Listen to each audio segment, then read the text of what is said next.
Tae ao manuia o le nei sa pati le alofa ma le anga lei o le atua sa mo ai le atunu pele ye kau fale leo kau fale leo o vale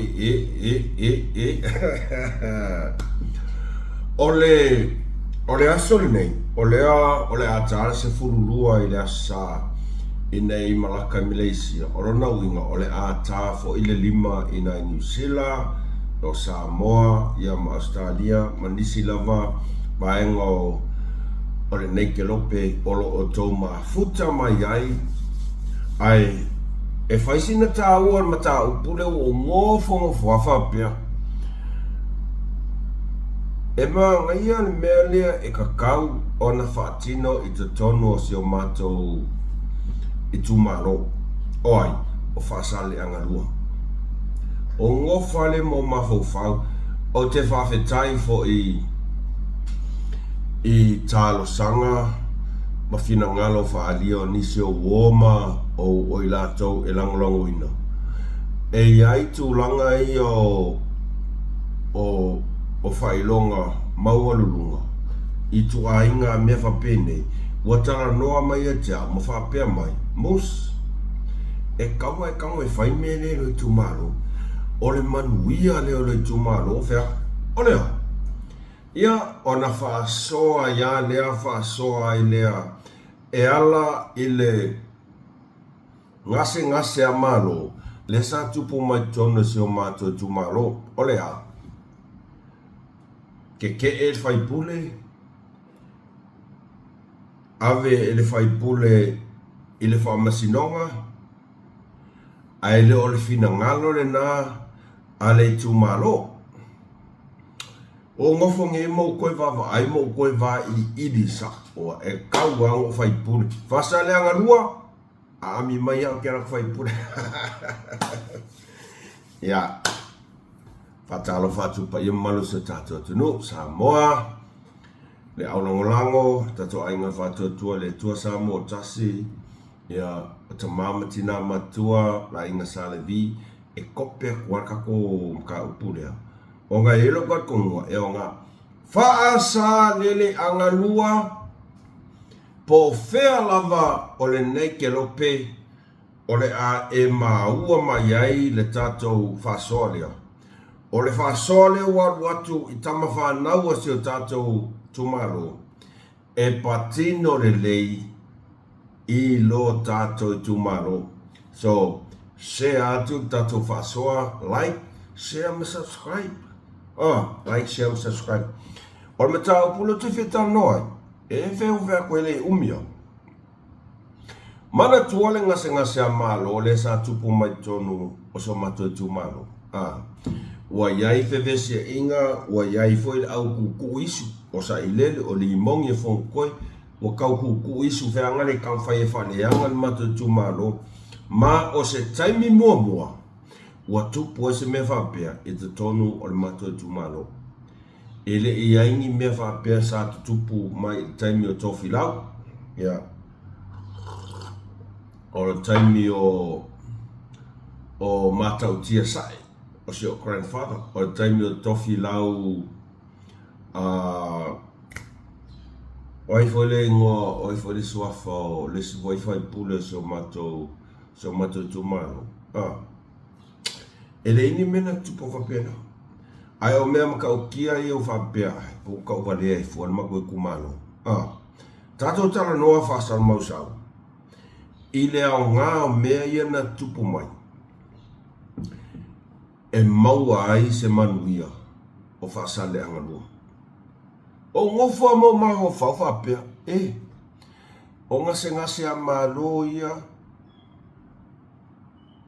e iai lo tatanunga e manuia i whasale angalua a maka kuingei e kawa i au ngā tupulanga whai mai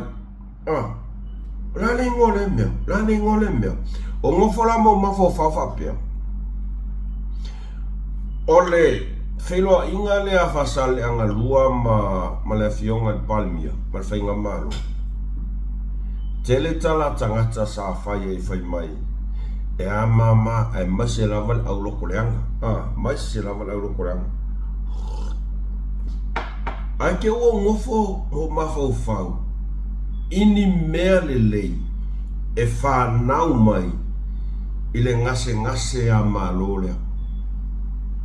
Whasale le angalua, aua tātou te toe mafau i negative sia sa tutupu i le ngase a malo leo le tātou tu malo. Ai o tātou mafau po le a se mea pito sili o nao ngā mataua e manui ar tātou tu malo a matatu nei e kau le whavavau amene. Langa lo te mantua mea sa tupu fo i le a fo i le i o sala i lua mantua fo i sala i lua e whai ala kou se singa fua, you know, annual events a whapenga kau ai lo malau mafau whapea a ma whai e sala i lua mawhai ala mera le mwhai inga whai ele whaasare le anga lua aso fitu o aperila. Aso fitu aperila po maki whaasa mai o ses. Na tupu ai se mea mua whapenei. O le whailoa inga ale tumalo. Ma le fionga le parimia. O le ha. O le manera. O kene lau kau whareanga. E o whai pule. Kwa inga pira e kulou kwa. Ai o lau wa ai whatangata. Pasale angalua. Kako wheka ngofila. E sui le negative lea. Is a positive impact. E manui ai le tata tumaro. A matatu nei e tau i whea. Whananau mai celebration. Annual events. E whaiwha annual events. Annual celebration. Aso fitu a perila, o le aso lea, o le a. Reconciliation and a celebration. O le aso o le wha le lenga, ma wha a fianga. O kau maua e sa o aso. Ma koe i o mea i mea kau whaipule. E mawhalalo mawhau i mea whianga le loa ele e kangaka tumalo me whape. Ne foila e manga i whau kua mea se uso me Australia. Makana ngoale ma se uofe ma ngai ara le meanga. Ai whaiwha annual event. It's a celebration and a reconciliation day. Whianga le awha pe whananau mai tō whanau. O le ale mea o le aso whalelenga ma le whawhiwhianga. Kaunga kako whi whamakalai. It's gonna be the first ever time and the last time ever. It will never happen again. Ma o le situ o ke ngofomo mawhawhau i whapea. Ea o a oina ai o tātou whanau. Ina ia mana malama i tūlanga o le tūla whono. Inga ia awangi i pei o ka ngaka ia sa whaia koe. Mena, li mongi sa i lele, aungi koe kupu mei me whapea. You know, ea oina i tātou whanau whapea. Awangi o kou whaalongo i mea whaavalivalea. Ai ia tātou usi tai i tūla whono. Ele o se awalale sa tova ai whapea. O le mako alaki o le mako i kumalo. E whape nei la, whaasale le aga lua, whaafofonga mai. E whape nei la whainga kako mea. Aso fitu a perila, reconciliation day and a celebration. Aso o le whalelenga ma le whawhiwhianga. Whainga ko plans. Lalo ma lava, sa fua, vai sa ulu, vai a whai, iwa, sa lavan. Whai ni kauwanga. Whai kauwanga siva, vai umau kako ngu or kako i kumalo, whai mi kauwanga siva, maua price money. O le tūlanga le ia i tato whono whawai. Ku waingi whale ie. It's an annual celebration. Fasalenga lua mo ia ta tonu mai e manuia kaku i kumalo. Ma o lesi foi au wala lea, ole a e o ole la sofiko a perila, ole au o mako uma ieka ka ai ngei ne fai au iwa au fasere anga lea sa la valu la malava. Ua leto e ta ua e tātou o se aso na whiwai vai ai, a ole a kako wha mangaku. O se aso ole whaaleleinga. Whaaleleinga male celebration. O a mea na tupu i fotio walu, o a mea na tupu i tātou vai taimi, ole a tātou wha manatu. Au mai le mea ngā negative, ka kofka ngofi roa kuu. In a positive way, longo kako ainga, hey, aso fiku o penila o mai. You know, whaia se singa ai. You know, whaia se singa ai i lalo maa lava se ta i se pa ia lalo ia i fo sa lava. Whaia se singa papua. Whaia se singa lafu moa. Orko ngā moa, orko ngā pua, ia ole lafu maumanga. Lafu maumanga. Whaia se singa ole poro keki le waku kako i kumaro. 2 miliona. Ole makua e te sosoani. Ia wala aulia ia suia malo, wala aulia de media. E tu tupu ha e tato whanau whapea. Papa, lele mea o le aso whaleleinga. Tato te toe whamatala ia tato whanau. O le mea na tupu tato e tu malo. Ai, uo kako whakangofila, li liu i se positive way. E le whapea. O aso ia o kākarea ngā ngofo ma awe kako i kumalo i ole i whamsingonga maa tami kula i mai fast. No. O mea na tutupu, e a o ina i tātou whanau, lea lalo wat elo peke o umau kako po le alfina ngalo le tua. A e tau ave pia.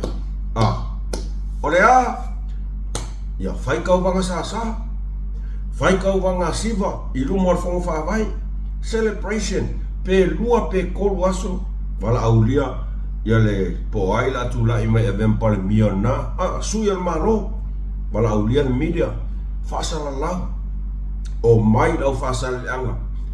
E iai lo tatanunga, o inga, saua i lau malava e kausa la valu, sole mo i lau kala. Pei ole a vea le tumalo, o se a inga. O mea na tutupu, kam, fusi, tātou whasala anga no, o mea whapena, o las kofinga. E wo ngofa mo mafau whapea. Ai se mana ia, ai haise annual event, a whaasale le anga lua. Reconciliation and a celebration day. E whakakau wale i aso fitua perila. You know, a tono whaisea wanoa e tala noa i fo i lana fionga i le taitei whono fo whawai, le uso ia maangen se kats. But, o mere le ke whai anga o whai pule mai kukongo whasale anga lua Olo nare fia whai pule e di ere kai. Mo ia, o mea ngā, e wawa ai e ka ngaka, au anga whai pule. Au angi e so o ngā mawhau kele i ku negatives, ai mawhau wow, aso whiko apirila. Nenga kupo mele, or koe whenua i a pale mia male tumalo, o se taimi mua tupu. E ngofoloa, switch lo mawhau. Whapea, wow. It's kind of, celebration day for Whasale Angalua, kele kana kangaka whai mai, ole aso pōmisa. But for me, au kango switch whangale, wow, o se whawhetai e se uso me auskari whai mai. Aso ole whalilenga, reconciliation, ole mato tu malo, male whai ngā malo. Ole almena tupu, ngā umaloa, celebrate loa, So, reconciliation and the celebration day e mawhai ona o whaingoa i le annual event leo a se o matua tūmaro i whaasale le angalua. Ba ai aingi mawhau negative apia au ke fia poko ni mai lau kofi au ke fia poko. But tātou te wā ai is a celebration e alu i luma o maina e tātou whanau iti whapea. Ola, you know, we put it from negative to positive way up. Ai mauatama ai ngore kumaro. Ia la whaikako kauwanga maumanga. Asi po ai. Lal malava o ai mangia lako ai. Whainonga kupe. Whainonga kupe. Au whai siva. Kala whalea ngu. E whakakau i le reconciliation and a celebration day. You know, whaisa sa o mea uma. Wala ulia malo, wala ulia ia. You know, the media, oh my. Wa le media ia e la kungi au seva vapea. Ola mea wa le kofa. But man, we have to look at either side. You know, not just negative, but so se negative e ka kauanga ia se positive side. E ro leo langa le kau kiolo ia. Whea koe fo. Ka ilo e sto whingano ai whaasale anga lua ea e whainga kofa ia. Whaasale le anga lua e so se tafa e fio le neila rangi e whainga kofa ia. Whai as an annual event. I tono se tātou tūmaro, ai whai ngoa o le reconciliation and the celebration day. Whaalelenga ma whaafisianga i to tonu o whaasale li angalua. Ia nga whai e lora i o kako ia wala le wadwaku mal prokeki. Laku prokeki. Ia ka ilo iai ilana fionga wala na sunga te teifono. Ia mele. O ta ke fuko kaunku malosi whapea. Ia, o mele whai o kou, nara maalawa o i, nā whai ka kauwanga. Ai whamangaku uma i le aso fitu o perila i tausanga taitas. O nā mele o ngai. Whai kauwanga whale hiku, whai ia ku ngā waaru. Whai ku ngā waaru. E esea mea e o loka ia mawhau. Mawhau tu langa manuia. Ku langa manuia ea sapoa. E o whai pulea.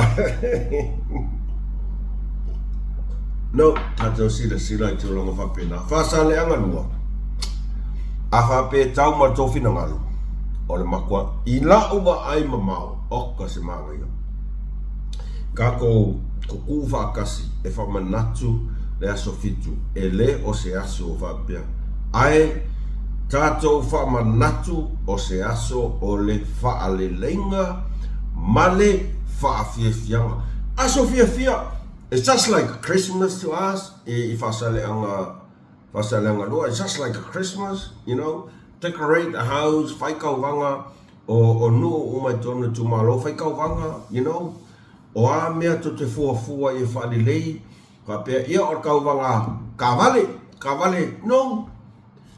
Walaulia malo, walaulia media, walau kangaka whasale le anga umai kongu, whasale anga lua kong I kue fio ngei larulang.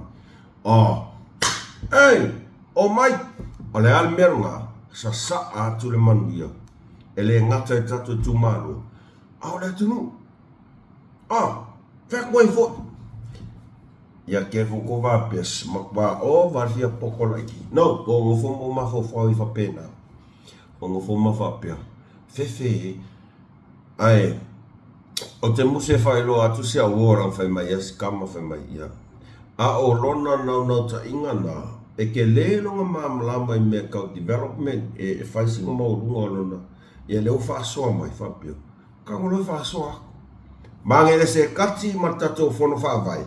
Se akur kako video lea ile whono whaavai a whaasale anganua. Kako wheka ngofila e pingi la sofitu. O se annual events. E whaaurutala whaapea. O le aso, o le whaalelenga, male whaafiafianga, whaalelenga, reconciliation, and a celebration day, mo whaasaleanga lua. Awhapea, esto finangalo whapea ukango e whai aku se proposal. Yes, I will. Definitely, I will prepare the proposal. Yang Santa Claus, ia, CC, umai, ia, but ilawa ai, o se whamani anga piko sili anga manguia kako e kumaro. Inga, fia, ui, te whi so fitu, o aperila lua afe, lua sfu malafitu. Aso, o le whale lenga, ma le whaafiafianga, ia tato po kalame lea, tau wanga whale iku, kau wanga ai, o ai maumanga, awala ngā lue, e whai price money, e whai price money. Tato wha o ahoi, whaafiafianga, whale pese loku, whaafianga wha Samoa, o siwa wha naua onga, por siwa whale anganu, e whai ia price money. Whai price money. Kako kalo I whafo I sponsors, ni sponsors. Man, se e whai ngō fia ngā mea. E ka kia lo le plan ne whapero. Ia le alisi tu tātou tue vai. Kako se sila pengi sponsor. E iai se awala e pengi whiki ali kumalo. Mo I lau kala. It will. Definitely will. Absolutely. Whasalenga lua. Absolutely. Ora makua pengi whiki a kako I kumalo. For who? Tangata o le tātou tūmalo. Ia ngā peia lea, o aisa ki kee, o aisa iai toa ngā mawhauwhaunga, negative, mentality. Ako wa ai o se au wala lea, e mawhai ei, o na tātou whaafealo whania le tātou tūmalo. Mo ia. Keroa, o au e fia kele mea leo o le sa ili au wala, e whaafealo whania ia se maftanga. Mo ia, pao e skanga kai e fia e whaaleanga, whaikala. Mo ia. E ofo I te tonu o se o mātou ainga, o au e matua. O e se o tua whini matua e tia. E ai kaimi mako ke whianga le ese o mātou la mona. Kasi ala ukala. Mo I la waresi sila mai le kua whea ia. E whai ai o kouri kong. You know why? Because o au kele mga o make vevesi malo uso poso kua whini. O ke ngia mai o eso elo kua whini. E lai kiki. E kasi ala o kala. Ia purei o ko. Mo ia. O winga ngā se o kama. Winga ngā se o kama e le kai wa ngalo I kia. E o ngā ro kamaro, ngai wa aila I koe ngā skailia o le makua e fia pātsa kamaro. Fia poko kamaro. Ai umaro o ngā. E kele a koe ia kalanga sa wha ia whapea. Kele a koe ia kala si o ki ngā ngā ngofo whapea. Peia whakanga mo ia o winga si o tama o te wa aia mai lo lai titi. Ai sea. E le whapea o se tūlanga fwoi lea o le whātau matatau. Ai loka mā. E fia e kari while mu. E le manga o I se mea e le vesi. Mo le mea e le umare o ngā I le aso. E umare o ngā e o kai o. E whai a kua kara rom. Na sa whai. Why? Because e le ko I lalo ai. But e manga o ase o kama. Ile peace file mu mo ina ai ole ikale anga si pia ikale anga o ke roa o ngai e malama o mai se o mata malo o fast ai mas ya sima ko ngo iva e ikale anga ko malo ai o stanga ta fia open people open person young friends e o ka makila iki ke mangkua whangaronga ka. Ia o kulanga whapenga. Whewhera e ka ko pingia mea le whasale anga lua.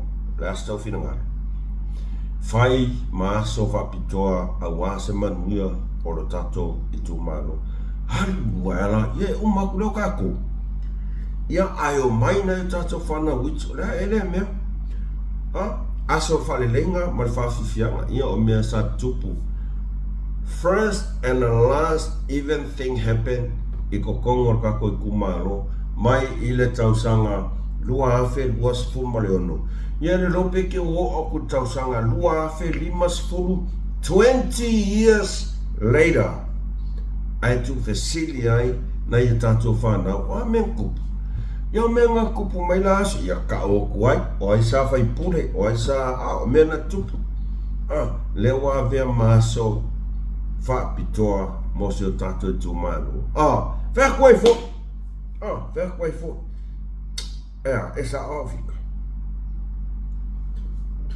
ia o tūlanga na peu koe whakakopea koe kako whaasoa ne tūla ia ka ngofo mo ka mawhau whapea oka o le manuia pito sili manuia sa lilo o le ala manuia ia whasaranga lua mangere se kati e o mo vidia tato whaasoa tūlanga whapea ai mai se foi tō komiti whono whaavai se ta ke whoko whapea kwa isia pokoa no o ua mana tunatunga mo o ia ilo mo morka e ngofo au kaumalele ai makua I whela wasa I le mawhau whapea I mea whapea moia o te whawhetai ia se uso sa whaasoa mai ia o te leta uanang soa whakeu whamei aua ngai o whaasoa mai koe ngana I e kangoro I whaonga mai le negative le positive manuia no tumano whapea sorry kau amo whai pule au ku lai mai a whasaleanga lua laki o kou e laki o kou e kofu arka mai kiki maranga wila vili vai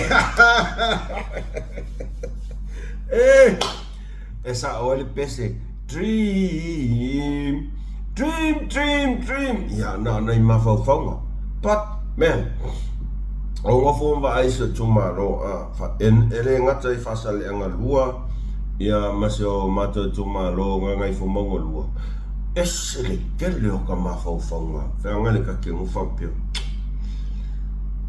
ole mafua anga walai ona whaawhaingo fie nei mawhauwhaunga whaiva vale e oso mai kia onga ole polo keki 2 milionga mo ia whapea 5 kausanga pai inga ia a ka ngela se o maku kuma lo jefo ngai fo mongo lua paia sa maunga fango li maka vai farkanga loa fakuvat ong ia e mo ia o maka vai ya ma fakuvalu farkanga loa e so ai whapea paia sa maunga fango li ia maka vai loa whangai whapea ngofo lama e mawhauwhau mo ia o ke ngof aso mo ke ngofo mawhapea fefe 2 milionga oka se kupe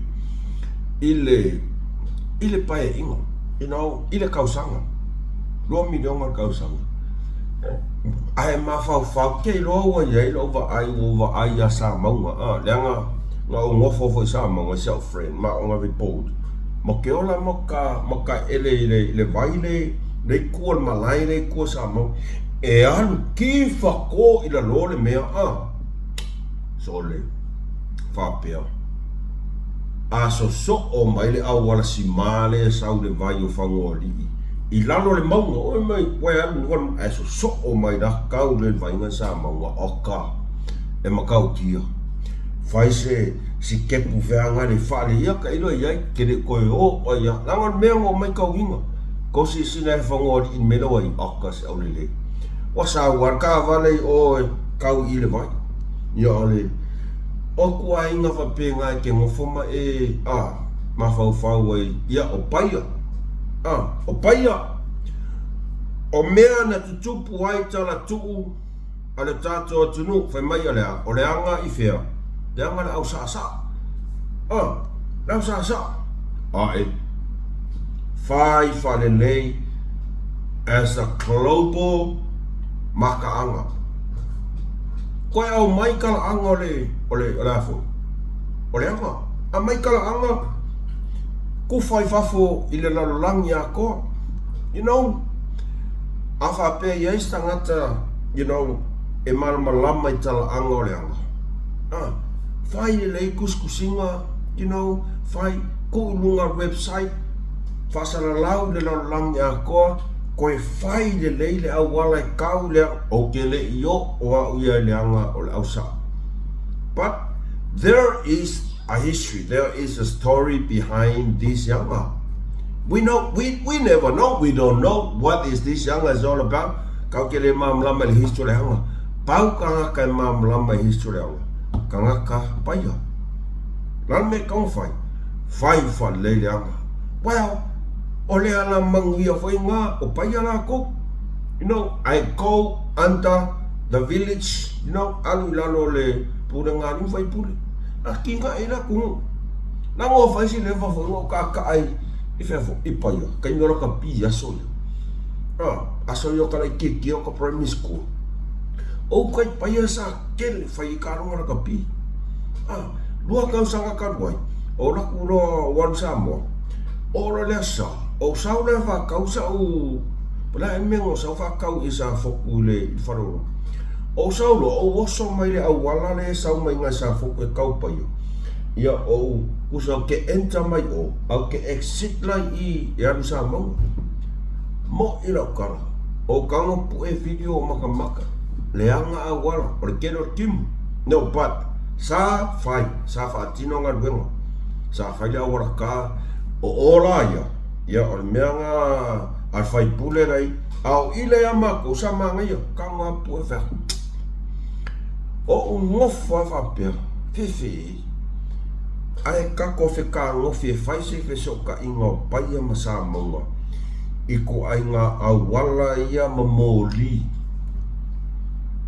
olonga winga ya o inga la fai sa valinga sa vali pai wai le se me mau ai paule me ole pongsa you know we put our places kafkang fe ku kako kumaro ile more advanced le melo way coming na au ka koi ma fo you know the old days and stuff e mamalu pule ngalim fai pule but or kako kumaro tatonu upgrade o ngi kako koi ma fo fa pe o aswaya o isi excuses nga le yai timing e fai pule fa pe o me sa tato no ato si sila nei fa to fala inga la fionga palmia upgrade more advanced e tonu le kai milang o la kuai oi I fong fa va sa singa ngola ko ya sia kusuma ko ai ngoma so angus ya sole mo pe au kava ai vanga le city australia Sydney akka se mo ka kia you know that's how you know ola wala find upgrade my me uma you know whatsoever or me foi ngau ka ngofu ma fa sa le anga dua fa pia e sere ma ngai ola so fitu le e fai ma so you know annual events ya ku o kwa ya o ko fasalenga dua maleu so ya mangel se katsi ai a tone sa no ya ngo ko video ko la ya ka fa so ai no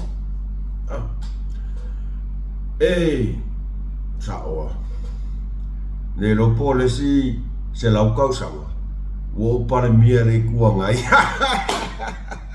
pale mia le kuangai ia na nai mata upu whenga le tātou whaasoa nei asa sa ele ngi mea moi ai tā ua ele ngi mea moi ia ai tā ua foi lea i le